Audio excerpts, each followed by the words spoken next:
구약 시대의 그 선지자들은 대체적으로 BC 800년에서 400년 그 사이에 활동했던 사람들입니다. 이 선지자들의 이제 주요 임무는 하나님으로부터 계시의 말씀을 받으면 그 말씀을 백성들에게 전하는 그 일을 주로 하게 되었습니다.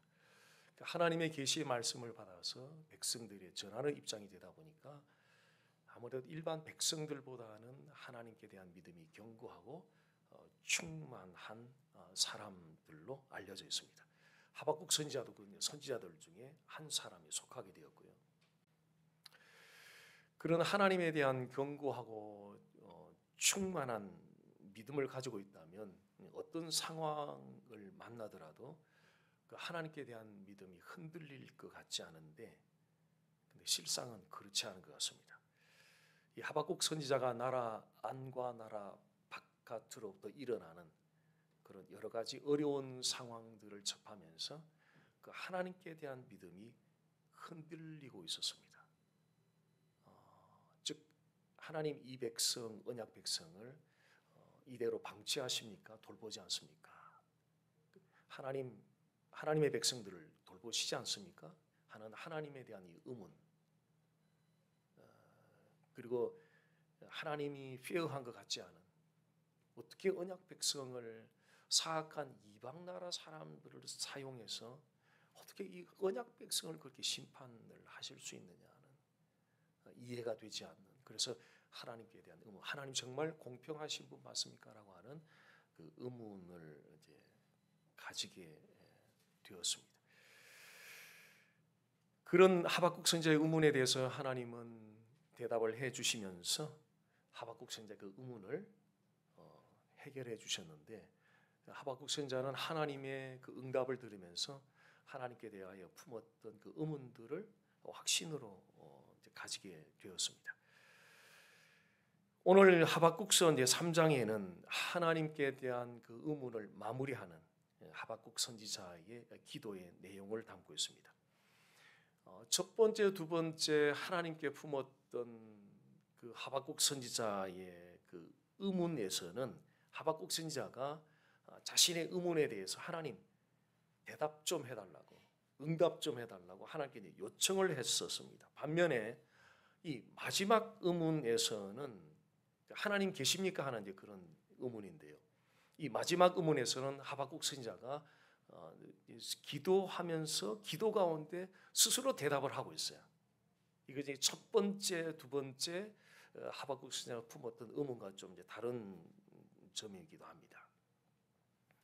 아주 오래전에 하이스쿨 다닐 때 한국의 그 교회 고등부에서는 문학의 밤이라고 10월 달쯤 되면은 문학의 밤이라는 행사가 있었어요. 그러면 우리 고등부 학생들이 가지고 있는 그 여러 가지 이제 탤런트들을 다 이제 모아서 이제 준비해서 이제 발표를 하면 다른 학교 다니는 친구들한테 또 인바이트 해가지고 와서 그런 행사를 가졌던 게 문학의 밤. 그 문학의 밤을 이제 타임 목회 초창기에는 어른들에게 연기를 해서 문학의 밤을 했더니 그 중에 총영사까지 초대해가지고 아주 정말 성공적인 그 전도 행사를 했던 체험이 있습니다. 근데 제가 그 문학의 밤 행사 가운데 그 연극 순서가 있었거든요. 지금도 잊혀지지 않는 그 연극 대사가 하나 있습니다. 하나님 거기 계세요? 거기 계시면 대답 좀 해보세요. 하나님 거기 계세요? 정말 거기 계시면 대답 좀 해보세요. 연극 대사였습니다. 하나님을 믿으면서도 하나님으로부터 전혀 도움을 받지 못하고 있다는 생각을 가지면 우리도 똑같은 질문을 하는 것 같습니다. 하나님 정말 거기 계세요? 하나님 정말 거기 계세요? 진짜 거기 계신다면 대답 좀 해주세요. 좀 응답 좀 해주세요. 좀 도와주세요라는, 우리도 이런 경험을 종종 해왔던 걸로 알고 있습니다. 하나님 거기 계세요라는 의문에서 하나님 거기 계신다라는 확신으로 우리의 믿음의 사고가 바뀌기 위해서 오늘 우리가 무엇을 어떻게 해야 할 것인지를 오늘 하박국 선지자의 기도를 통해서 좀 안내를 받았으면 좋겠습니다. 1절 말씀 보겠습니다. 시기오롯에 맞춘 선지자 하박국의 기도라. 이 시기오롯은 이 당시 사용되던 음악적인 용어입니다. 시편 7편에 보면 그 표제어에 다윗의 시가연이라고 아마 표제가 나와 있을 거예요. 그 시가연과 이 시기오롯이 같은 말이에요. 시가연은 싱귤러, 이게 단수고, 그 시가연의 플럴러 복수가 시기오롯으로 그렇게 알려졌습니다. 그러니까 같은 말이에요. 시가연이나 시기오롯이. 그러면 이 시기오롯이 이게 어떤 그 의미인가 하면은요, 마음이 슬픔으로 가득 차 있다가 분위기가 급격하게 감격과 열정으로 바뀌면서 부르는 노래 곡조예요. 그러니까 슬픔으로 가득 차 있다가 분위기가 갑자기 바뀐 거죠. 그래서 감격적이며 열정적으로 불러내는 노래 곡조가 지금 시기오롯으로 그렇게 알려져 있습니다. 우리나라 음악 장단에는 자진몰이라든지 희몰이라든지 국거리라든지 세마치라든지 이런 네 종류의 장단이 있다고 알려져 있는데요. 이 희몰이 장단 같은 경우에 이 시기오롯과 같은 그런 맥락입니다. 희몰이 장단은 분위기가 열정적이며 격정적으로 바뀌면서 그때 부르고 연주하는 그 장단을 가리켜서 이 휘몰이 장단이라고 그렇게 합니다. 그 휘몰이 장단이 지금 여기 나오는 시기오롯과 같은 음악적인 장단이라 생각하면 됩니다. 그러니까 지금 하박국서의 3장의 분위기를 어느 정도 캐치를 할 수 있겠죠. 그러니까 2장까지 슬픔에 가득 차 있던 이 하박국 선지자가 분위기가 급격하게 지금 바뀐 거예요. 바뀌면서 격정적이며 열정적으로 노래와 연주가 가는 그 시기오롯, 휘몰이 장단 같은 그런 음악이 흐르는 그런 분위기입니다. 이 시기오롯의 그 구체적인 내용이 어떤 건지 이제 2절 말씀을 보면 좀 서두에 소개가 되어 있는데요. 여호와여, 내가 주께 대한 소문을 듣고 놀랐나이다. 그 하박국 선지자는 지금 주님께 대한 뭔가 소문을 듣고 뭐 깜짝 놀랐다고 지금 말하고 있는데, 그 주님께 들은 소문은 자기가 의문을 품었던 것에 대해서 하나님이 응답해 주셨던 것을 두고 하는 말입니다. 이것을 달리 표현하면 하나님의 역사하심이라고 말할 수 있습니다. 이것은 하나님 거기 계십니까? 라는 의문에 대해서 yes, 하나님 거기 분명히 계십니다 라는 확신을 우리가 가질 수 있는, 그 확신을 가지기 위해서 오늘 우리가 무엇을 어떻게 할지를 우리에게 시사해 주고 있습니다. 그것은 하나님의 역사하심을 remember, 기억하는 것입니다. 이 성경에서 굉장히 중요한 단어입니다. remember, 기억하라. 성경에는 크게 이제 네 가지 주제를 우리가 생각할 수 있는데요. 창세기 나오는 창조, 계시록에 나오는 새 창조, creation, new creation. 그리고 중간에 타락이 있고 구속이 있어요. 그러니까 창조의 역사도 하나님이 역사하셔서 창조를 하셨고, 타락했을 때, 인류가 타락했을 때 홍수 심판을 하시고 노아와 그의 가족을 구원한 것도 하나님이 역사하셨던 거고, 하나님이 독생자 예수 그리스도를 이 땅에 보내고 십자가에 죽게 하시고 무덤에 장사된 지 사흘 만에 다시 부활케 하신 것도 하나님이 역사하셨던 거고, 새하늘과 새 땅으로 새 창조를 하는 것도 하나님의 역사하심. 즉 크리에이션과 뉴 크리에이션 사이, 이 사이를 우리 인류의 역사라고 할 수 있는데요. 그러니까 인류의 역사가 하나님의 역사하심의 파노라마다. 처음부터 끝까지 우리는 지금까지 살아오면서 이 하나님의 역사하심을 헤아릴 수 없을 만큼 많은 경험을 해왔다고 생각을 합니다. 어려울 때마다 하나님 역사해 주셔서 도와주셨고, 어려울 때마다 하나님 역사해 주셔서 우리에게 힘 주셨고, 용기 주셨고, 소망 주셨고, 다시 한번 해보라고, 다시 한번 해보라고, 다시 하나님을 바라보고 다시 한번 해보라고, 그렇게 우리를 인커리지하고 소망을 주고 우리를 도와주셨던 하나님의 역사하심이었습니다. 저는 지난 약 30년 정도 이렇게 미국에 살면서 하나님의 역사하심을 정말 많이 체험을 했던 것 같습니다. 하나님이 계신가라는 그런 의문이 들 때 참 그런 순간들이 종종 찾아올 거예요. 진짜 하나님이 계신 거 맞는가? 분명히 믿으면서도 또 그런 의문이 찾아오거든요. 우리가 만나는 그런 상황들이 우리가 기대하는 상황과는 다르게 전개가 되고 너무 힘들 때는 진짜 하나님 계신 거 맞는가라는 이런 의문이 찾아오거든요. 그럴 때 지난날 하나님이 역사해 주셨던 그 역사하심을 하나 헤아려 가면은요, 그 가운데 성령이 역사해 주세요. 그래서 하나님의 역사하신 순간에 대한 분명한 인식이 찾아오면서 하나님 거기 계세요라는 의문이 바뀌어서 하나님 분명하게 계신다라는 확신으로 바뀌게 된다는 거죠.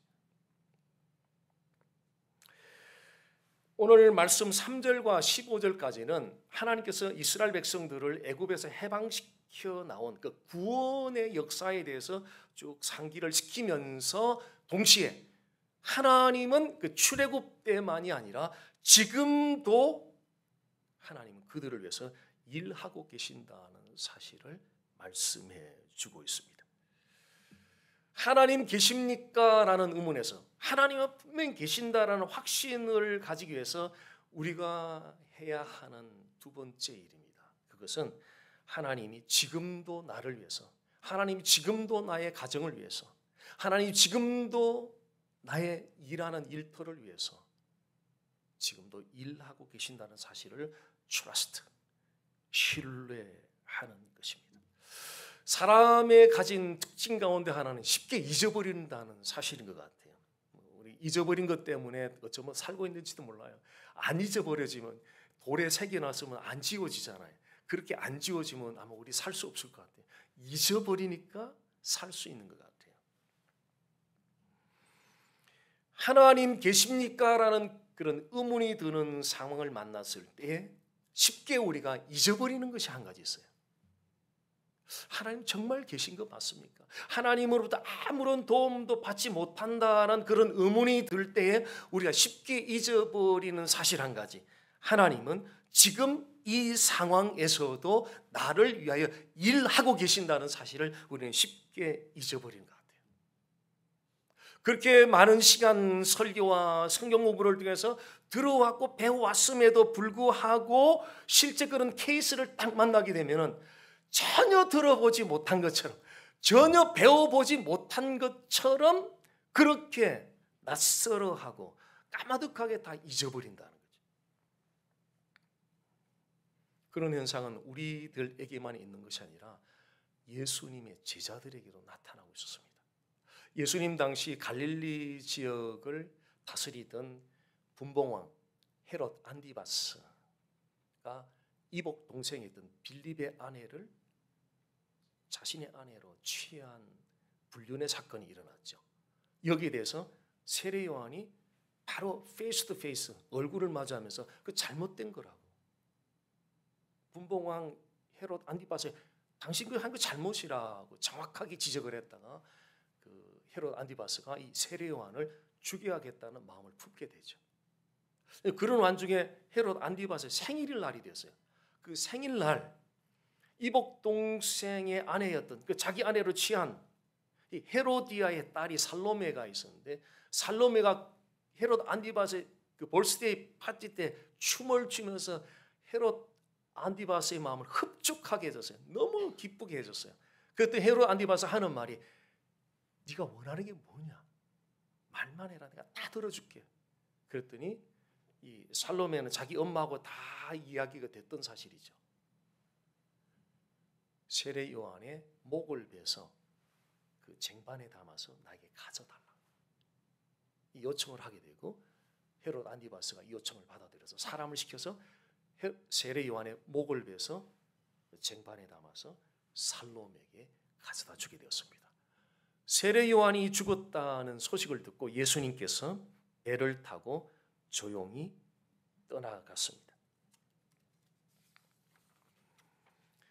떠나간 그 예수님의 뒤를 많은 사람들이 따르기 시작했어요. 그러니까 예수님을 따라온 사람들 가운데는 몸이 아픈 사람, 질병을 가진 사람들이 굉장히 많았는데 예수님 그들을 다 치유해 주시고, 또 배가 고파서 그들이 배고파하는 그 시간에 물고기 2마리, 떡 5덩어리요 장정 5,000명 이상을 먹이는 놀라운 기적을 예수님께서 베풀어 주셨습니다. 자, 그 기적을 베푼 다음에 무리들은 집으로 돌려보내고, 그리고 제자들은 배를 타고 갈릴리 호수 건너편으로 가라 그러고 예수님은 홀로 산으로 올라가셨습니다. 그런데 이른 새벽쯤에 제자들이 타고 가던 그 배, 또 그 호수에 큰 광풍이 불기 시작했습니다. 제자들이 무서워서 벌벌벌 떨고 있는 그런 상황에 예수님 그 상황을 다 캐치를 하시고 산에서 내려오셔서 그 물 위를 걷기 시작했습니다. 물 위로 걸어오는 이 예수님을 바라본 제자들이 유령이라고 소리를 치기 시작했습니다. 자기 스승이 지금 자기들이 다가오고 있는데 그 스승을 스승인 줄 모르고 유령이라고 소리를 쳤습니다. 당시 제자들은 아마 2년 가까이 예수님으로부터 배웠고 훈련받아오는 그런 상황이었습니다. 그런데 이 제자들이 2년 가까이 예수님으로부터 배워오고 훈련받아온 이 제자들이 충분히 자기들의 스승인 예수님이 누구인지를 충분히 알만한 시기인데 이들은 철저하게 그 스승인 예수님이 누구신지를 아는 일에 실패하고 있었다. 이거 대단히 중요한 대목입니다. 2년 정도를 예수님과 함께 생활하면서 예수님보다 직접 사사를 받고 예수님의 직접 훈련을 받았던 제자들이 자기들의 스승인 예수님이 누구신지를 인식하지 못하는 초자연적인 그런 현상 앞에서 자기들을 가르치고 훈련했던 그 예수님이 누구신지를 알지 못하는 이런 아이러니한 상황을 우리는 접하게 됩니다. 마태복음 14장 27절 신약성경 24페이지입니다. 제가 읽어드리겠습니다. 예수께서 즉시 이르시되 안심하라. 나니 두려워하지 말라. 나니 두려워하지 말라. It is I. 그러니까 우리가 지금 주목해야 되는 곳이 I. It is I. Don't be afraid. 쉽게 말하면 나다 나. 제자들아 나야 나. 예수님이 걸어가고 있는데 예수님을 예수님 인식 못하고 유령이라고 소리치고 있으니까 예수님은 그들의 답답한 심정으로 얘들아 나야 나. 내가 누구인지 왜 모르니? 왜 인식하지 못하니? 이런 이야기 되는 거죠. It is I. 예수님으로부터 직접 배웠고 직접 훈련받았던 제자들로서 당연히 예수님 누군지를 알았어야 되는 사람들. 그러나 실제 케이스가 왔을 때 전혀 예수님 누군지를 알지 못하는 사람들. 하나님을, 기독교를 우리가 머리로만 이해를 하면 하나님 그 계십니까? 라는 의문이 들 때에 그 의문이 드는 시츄에이션에 대처할 힘이 안 생겨요. 이게 바로 결정타예요. 그래서 가스프를 만난 사람들은 항상 인생의 벼랑 끝에 가본 사람들이에요. 인생의 벼랑 끝에 가보니까 진짜가 무엇인지를 만난 사람들. 그러니까 유사한 것을 만난 것이 아니라 비슷한 것을 만난 것이 아니라 극한 자리에 가보니까 진짜를 진짜로 만나게 되는 거예요.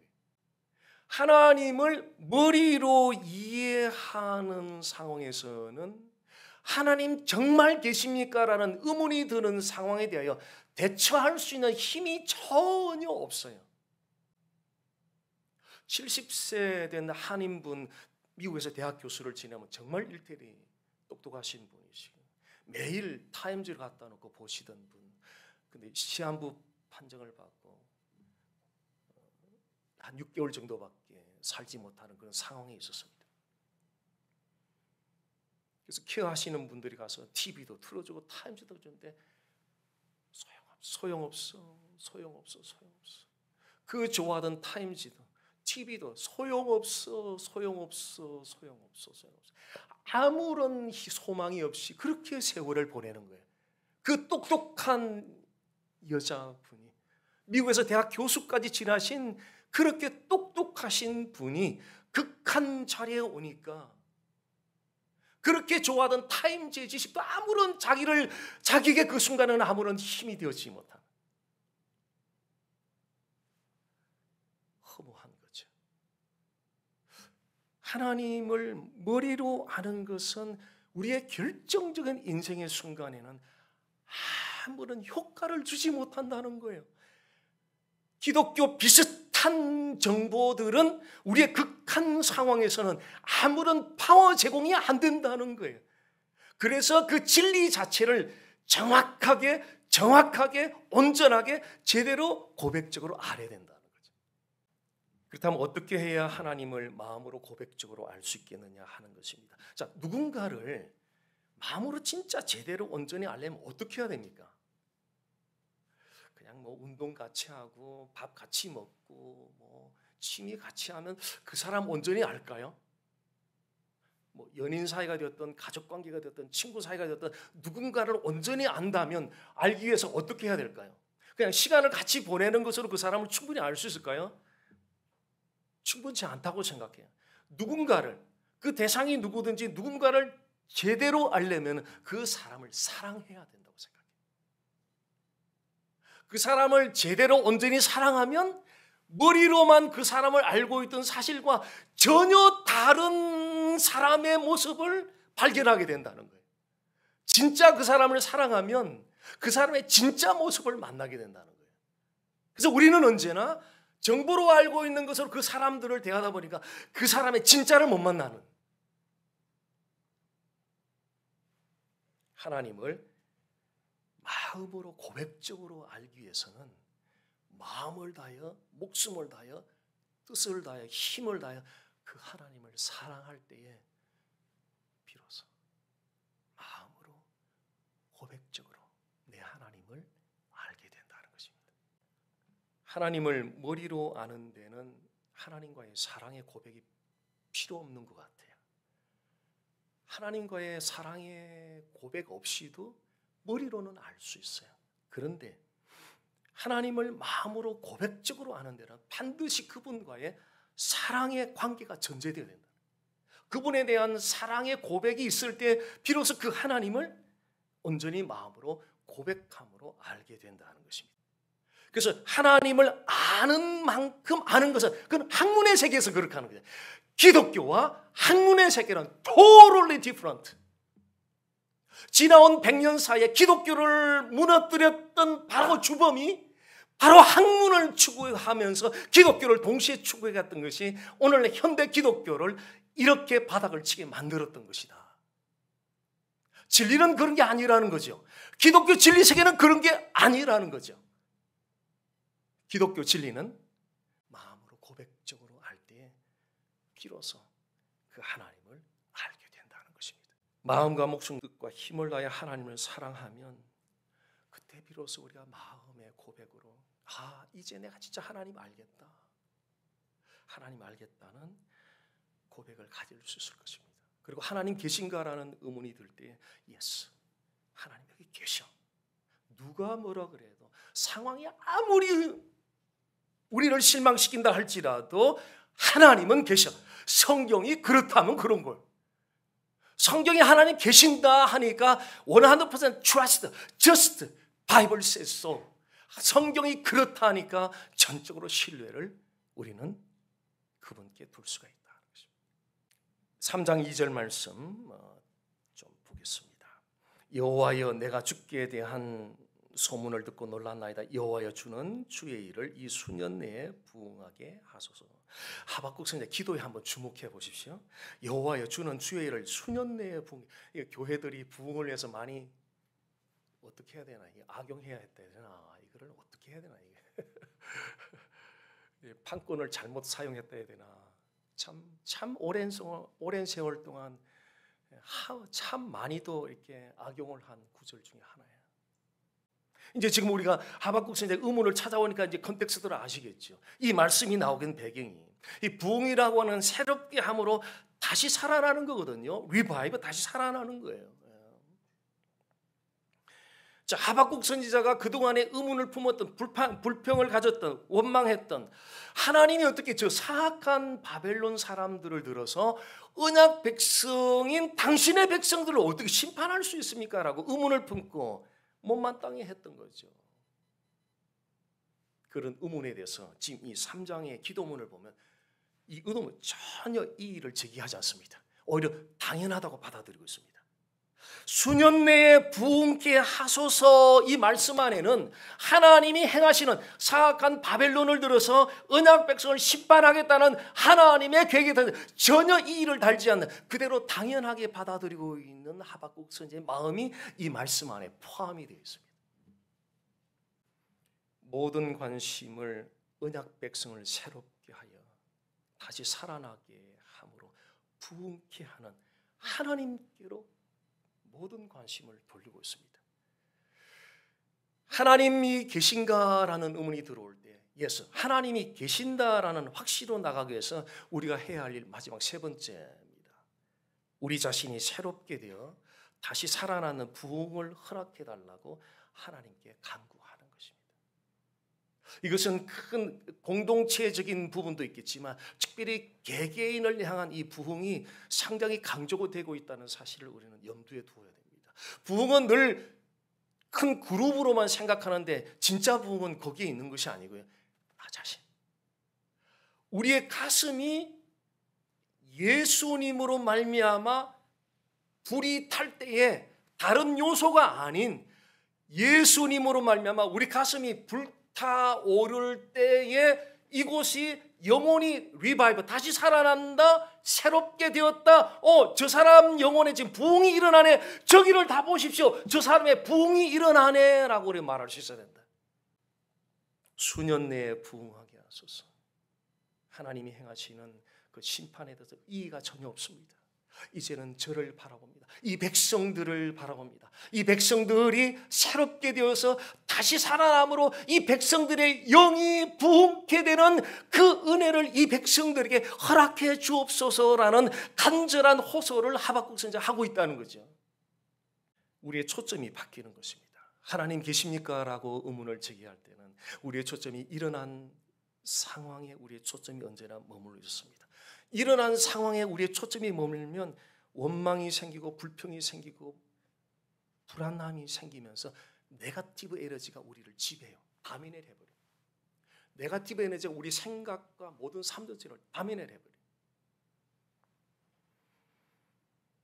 그러나 하나님 계신가라는 의문에서 우리의 생각의 초점이 하나님께로 옮겨가면 믿음의 에너지가 생겨요. 믿음의 에너지가 생기면 의문이 바뀌어서 확신으로 바뀌고 하게 돼요. 믿음의 에너지가 생겨요. 시츄에이션 바라보면 전부 다 네거티브 에너지밖에 없어요. 모든 초점을 하나님께로 두면서 믿음의 에너지가 우리를 지배하면 우리는 소망을 바라보게 돼요. 하나님이 행하신 일들을 익스펙트하게 돼요. 그러면서 의문이 변해서 확신을 가지게 되죠.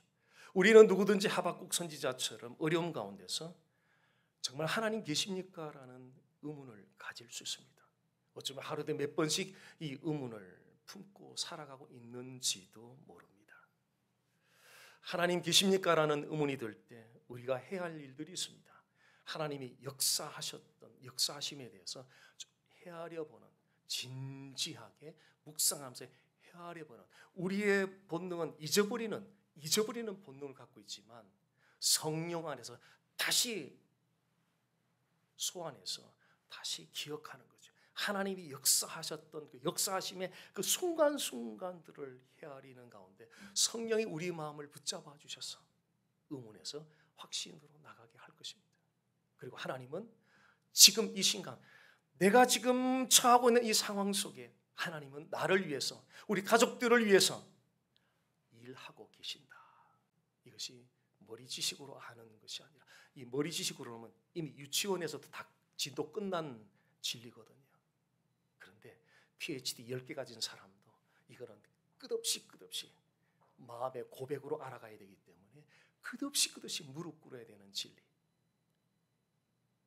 지금 이 상황에 하나님이 나와 나의 가족을 위해서 일하신다는 것이 정말 믿어지게 되고 능력이 내게 있는 힘이 되는 실제 지식이 되는 가상의 관념적인 피상적인 지식이 아니라 도대체 피상적인 관념적 지식이 나와 무슨 관계가 있으며 하나님과 무슨 관계가 있습니까? 소화되지 않은 음식이 내 몸의 건강과 무슨 관계가 있습니까? Nothing. 아무런 관계가 없습니다. 제대로 소화된 음식만이 영이 살아나는 것은 반드시 소화된 진리의 지식만이 반드시 마음으로 고백한. 그래서 예수님은 제자에 너희들은 나를 누구라 아느냐? 니들은 나를 누구라 아느냐? 예수님의 가장 중요한 질문이었거든요. 도대체 너희들은 나를 누구라 하느냐? 너희들이 마음으로 고백하는 그 고백이 있느냐? 나에 대해서 그런 질문이었죠. 생각의 초점을 하나님께로 돌리시면은요, 하나님에 대한 의문, 하나님 계십니까라는 의문이 우리 마음에 어느 순간인가 예수, 하나님 계십니다. 하나님 계십니다. 확신이 들면서 나를 새롭게 하고 내가 다시 살아나는 그 부흥을 우리는 에브리데이 경험하게 될 것입니다.